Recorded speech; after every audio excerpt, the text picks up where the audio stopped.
Once you've completed the assembly of your rocket launcher, you're ready to use it for the first time, and you want to install your springs. So take whatever springs that you ended up created and the Velcro that they've got.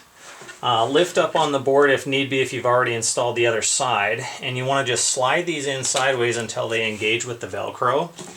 And for starting off, I recommend using the outermost positions, which will give the springs the stiffest effective performance and make it less likely that you'll lean more than you expect to as you get used to the performance of the rocket launcher. So to install the one side, you simply do that. To install the other side, you slide that up there, just downward pressure here to open that up. With both springs installed, you then have your rocking motion left and right. As you get more comfortable and are ready to change the performance and get a little more rock out of it, again, push down on the opposite side, pull straight away, slide it into a new position, and then repeat the process for the other side. And just that simply, you can increase or decrease the resistance of the rocking motion. So when you're ready to transition out of the saddle, shift just like you would outdoors, a couple of gears, 2 to 3 on the cassette, or the big ring if you're not already there. When you transition upwards, focus on your timing. Make sure that when your left foot is at the bottom of the stroke, you are pulling with the left hand. Similarly, when your right foot is at the bottom of the stroke, you are pulling with your right hand upwards on the bars.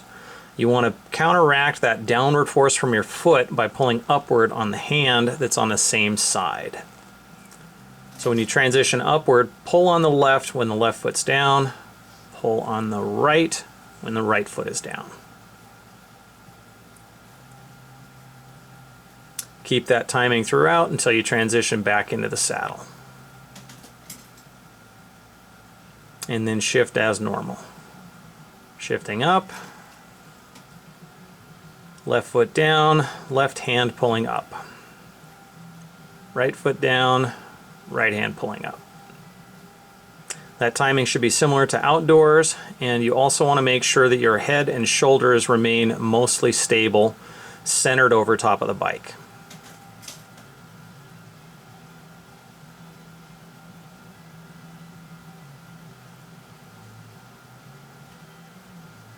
Shift up again to transition. Focus on the timing, left down, left pull, right down, right pull, and simply alternate back and forth for a nice smooth rocking motion.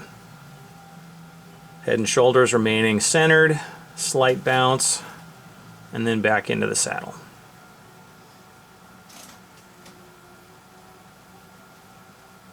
This timing's easier when you have a lighter spring tension, so it may feel a little awkward at first with a high tension as you get used to it.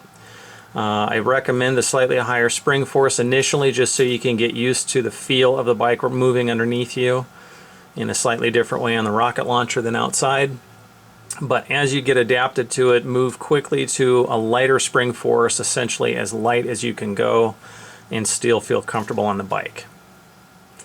That lower force will make it easier for you to get the bike moving side to side and won't take additional force that's noticeable on the handlebars.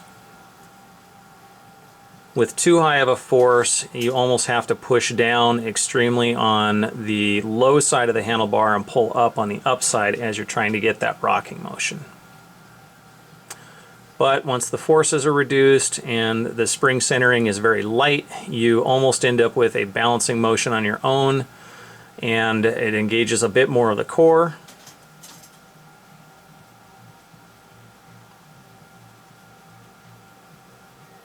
And last time here, we'll be shifting up. Standard climbing cadence. Centered head and shoulders, bike rocks beneath, smooth timing left and right.